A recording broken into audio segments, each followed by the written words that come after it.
شیخ عباس قمی سلیم ابن قیس سے نقل کرتے ہیں کہ ایک تنگی کے سال عمر ابن خطاب نے تمام لوگوں کے وظائف نصف کر دیے۔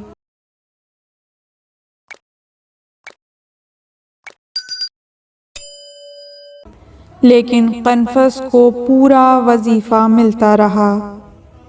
سلیم کہتے ہیں کہ میں مسجد نبوی میں گیا تو میں نے وہاں بنی ہاشم کے گروہ کو بیٹھے ہوئے دیکھا۔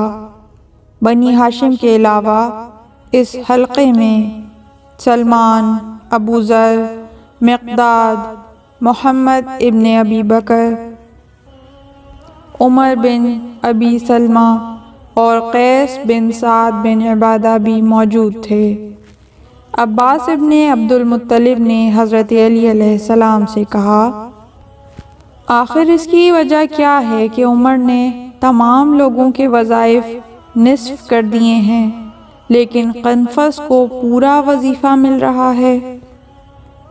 امام علی علیہ السلام نے ایک آہ سرد کھینچی، پھر آپ کی آنکھوں سے آنسو ٹپکنے لگے اور فرمایا، قنفذ کا وظیفہ اس لیے کم نہیں کیا گیا کہ اس ذریعے سے اس کے تازیانے کی قدردانی کی گئی جو اس نے حضرت فاطمہ زہرا سلام اللہ علیہا کو مارا تھا۔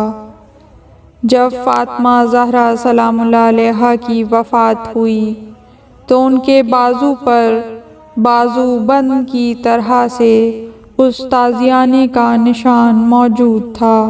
الا لعنت اللہ علی القوم الظالمین۔ پروردگار بی بی فاطمہ سلام اللہ علیہا پر ظلم و ستم کرنے والوں کو ان کے ابدی اور منطقی انجام تک پہنچا، اور جو انہیں حق پر سمجھیں انہیں نیست و نابود فرما۔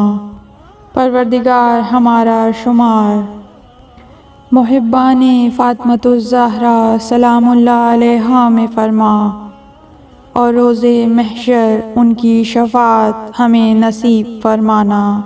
اللہم عجل لولیک الفرج۔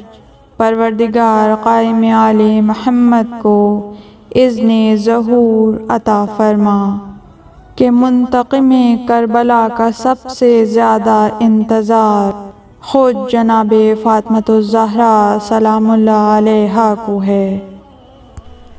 اس طرح کی مزید تحقیقی، علمی اور تاریخی ویڈیوز دیکھنے کے لیے چینل کو سبسکرائب کیجیے اور بیل آئیکن پہ کلک کیجیے۔ ویڈیو کو لائک کریں اور کامنٹس کے ذریعے بتائیے کہ آپ کو ویڈیو کیسی لگی۔ اگلی ویڈیو تک کے لیے خدا نگہدار۔